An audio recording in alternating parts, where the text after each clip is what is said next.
सहायक उर्दू अनुवादक। अब 1294 पदों पर नियुक्ति की प्रक्रिया अंतिम चरण में है।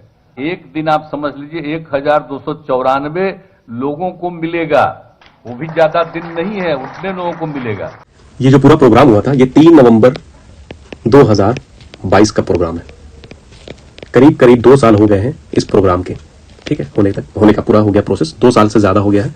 और नीतीश कुमार ने इसमें क्लियर कट कहा है, आप लोग भी सुन सकते हैं कि जल्द से जल्द इतने सारे स्टूडेंट का, सहायक उर्दू अनुवादक का यहाँ पे रिजल्ट आएगा, शो होगा, उन लोगों को वहाँ पे जॉब मिलेगा, जो कि अभी तक की सिर्फ बहलाने और फुसलाने के अलावा ये कोई और दूसरा चीज लग नहीं रहा है। क्लियर कट ये चीज दिख रहा है इस चीज में कि आप रिजल्ट नहीं देते हैं, आप ज्वाइनिंग नहीं करवाते हैं, आप स्क्रूटनी पे स्क्रूटनी करवाते जाते हैं। तो ये मतलब कि क्या मानसिकता है, कि क्या सोच है, वो क्लियर यहाँ पे शो हो रहा है। रही बात तेजस्वी प्रसाद यादव की भी, तो उनकी भी सरकार 2 साल तक नीतीश के साथ रही है, कोalition में नीतीश कुमार के साथ रही है, उन्होंने भी कोई काम नहीं किया है। वो भी चाहे तो वो करवा सकते थे।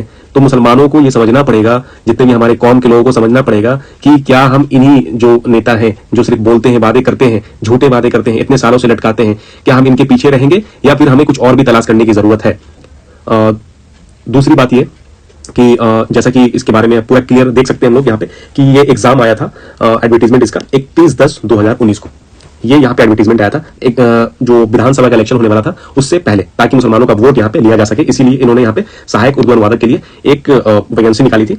उसके बाद 2 साल के बाद यहाँ पे एडमिट कार्ड आता है सहायक उर्दू अनुवादक का पीटी के एग्जाम के लिए। उसके बाद यहाँ पे पीटी का एग्जाम होता है 10/7/2021 में, जो पीटी का रिजल्ट आता है एग्जाम होने के बाद।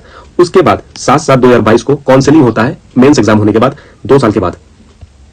और उसके बाद यहाँ पे स्क्रूटनी के लिए बुलाया जाता है मेंस एग्जाम के बाद, स्क्रूटनी के लिए, सेकंड स्क्रूटनी के लिए यहाँ पे बुलाया जाता है 2024 को। उसके बाद फिर से यहाँ पे 2-2 को स्क्रूटनी के लिए बुलाया जाता है थर्ड स्क्रूटनी के लिए, जो कि गैर मामूली है, जिसकी कोई आप मिसाल अगर आप लेना चाहें तो बड़े बड़े एग्जाम जो 2-2 लाख की वैकेंसीज आई है, वो इतनी जल्दी उनका सारा प्रोसेस, एग्जाम होना, फॉर्म फिलअप, उनका रिजल्ट, उनका ज्वाइन, टोटल चीज इतनी जल्दी हुआ है कि आप अगर कंपेरिजन में अगर डालें इसको, तो ये क्लियर नाइंसाफी के अलावा और कुछ भी नहीं है।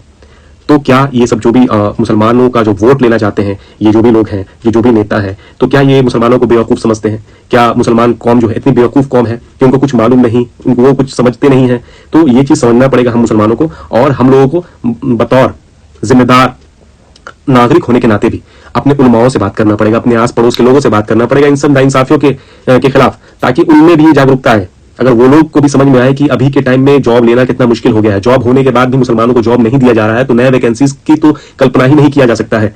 तो ये अभी के दौर में हम मुसलमानों को ये चीज समझना पड़ेगा, और ज्यादा से ज्यादा तादाद में आप आइए पटना आने के बाद यहाँ पे प्रोटेस्ट करना हम लोगों का दीनी फरीजा भी है। ये सिर्फ हमारे जॉब के लिए नहीं, हमारे आने वाले मुस्तकबिल के लिए, जो बच्चे एग्जाम की तैयारी कर रहे हैं उनके लिए, उनके दिमाग में ये चीज जाना चाहिए कि नहीं, हम लोग तैयारी अगर करते हैं तो हम लोग का एग्जाम होगा, रिजल्ट होगा, हम लोग भी सरकारी नौकरी में आएंगे। तो आप उन बच्चों के मोरालिटी के लिए, आने वाले समय के लिए, उनके लिए भी सभी लोगों को इकट्ठा होना पड़ेगा।